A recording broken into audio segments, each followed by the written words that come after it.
এই ভিক্টরিকে মূল্যায়ন করতে হবে সেই থেকে বিএনপি হচ্ছে বাংলাদেশের সবচেয়ে জনপ্রিয় রাজনৈতিক দল। এই প্রতিষ্ঠাতা শহীদ প্রেসিডেন্ট জিয়াউর রহমান যখন দল প্রতিষ্ঠা করেন তারপর থেকে বিএনপি জনপ্রিয়তা কখনো হারায়নি। কারণটা হচ্ছে বিএনপি সবসময় জনগণের সঙ্গে থেকেছে এবং জনগণের রাজনীতি করেছে। সেটাই হচ্ছে বিএনপির সবচেয়ে বড় শক্তি।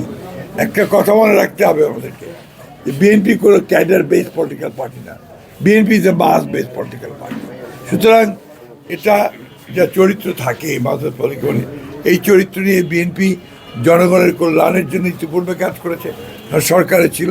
এবং বিএনপির যে ম্যানিফেস্টো, বিএনপির যে ভিশনগুলো, বিএনপির যে রাষ্ট্র সংস্কারের যে কথাগুলো, দাবি দেওয়াগুলো, পয়েন্টসগুলো, সেগুলো জনগণ অ্যাকসেপ্ট করেছে বলেই আজকে এই ল্যান্ডস্লাইড বিক্রি হয়েছে। আপনার আরেকটা প্রশ্ন ছিল যে জামাতে ইসলামের এই উত্থান, এটাকে আমরা কীভাবে দেখি। এটা আমি বহু আগেই বলেছি যে দীর্ঘ 15 বছর ফ্যাসিস্ট শাসনের ফলে এটা হচ্ছে একটা বিজ্ঞান, এটা আপনাকে পলিটিক্যাল সায়েন্সের একটা অংশ।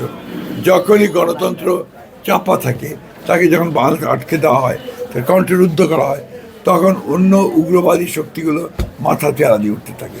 এবং সেটাই এই দেশে ঘটেছে, যেখানে আজকে যেটুকু উত্থান হয়েছে জামাত ইসলামের, that is because of Awami League, তাদের যে দমন পীড়নমূলক যে শাসন এবং বিরোধী দলকে ফাংশন করতে না দেওয়া, তাদেরকে ইলেকশন করতে না দেওয়া, যার ফলে আজকে এটা হয়েছে।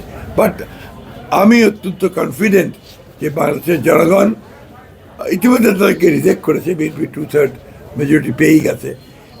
জনগণ তাদেরকে আবারও সুষ্ঠু, সৎ এবং কল্যাণমূলক রাজনীতির মধ্যে দিয়ে সমস্ত অপপ্রবণতাগুলোকে রুখে দিতে সক্ষম হবে। জাতীয় সরকারের কথা বলছিল বিএনপি অনেকদিন আগে থেকে, সেই জায়গা থেকে এখন তো বিএনপি একদম সংখ্যাগরিষ্ঠতা পেল, সেই জায়গা থেকে আপনাদের চিন্তা কি? আমরা সবসময় আমাদের যে কমিটমেন্ট, সেই কমিটমেন্টে আমরা সবসময় অটল থাকি। আমরা বলেছিলাম যে ফ্যাসিস্টদের বিরুদ্ধে যারা রাস্তায় যুগপৎ আন্দোলন করছেন তাদেরকে সঙ্গে নিয়ে আমরা নির্বাচন করেছি এবং তাদেরকে সঙ্গে নিয়ে ইনশাআল্লাহ আমরা সরকার গঠন করব। যেটা হলো যে আপনাদের যে 31 দফা, সেই জায়গাগুলোতে মানে আপনাদের কি মূল প্রাধান্য থাকবে? গতকাল বলেছেন আপনাদের আমরা 31 দফাটাই তো আমরা এটাকে ইমপ্লিমেন্ট করব। এর মধ্যে তো আপনারা জানেন যে সংস্কার কমিশন আমরা অনেকগুলো জুলাই সনদে স্বাক্ষর করেছি, এগুলোই আমাদের সামনে আসবে।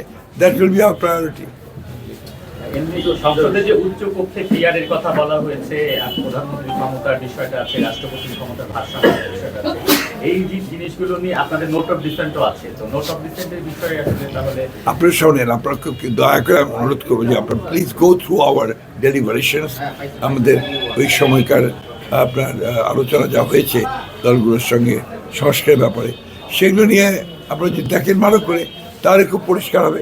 বারবার একই প্রশ্ন ভালো লাগে না। আমি ফ্র্যাঙ্কলি বলছি, আমরা জুলাই সনদে যা যা সই করেছি সেগুলো আমরা সবগুলো ইমপ্লিমেন্ট করব, প্রায়োরিটি আপনার আমরা করতে থাকবো ধীরে ধীরে পর্যায়ক্রমে। আমাদের যে কৃতজ্ঞতা আছে সেটাও আমরা পর্যায়ক্রমে আমরা আপনাদেরকে অবশ্যই আমরা এগুলোকে কার্যকরী করবো।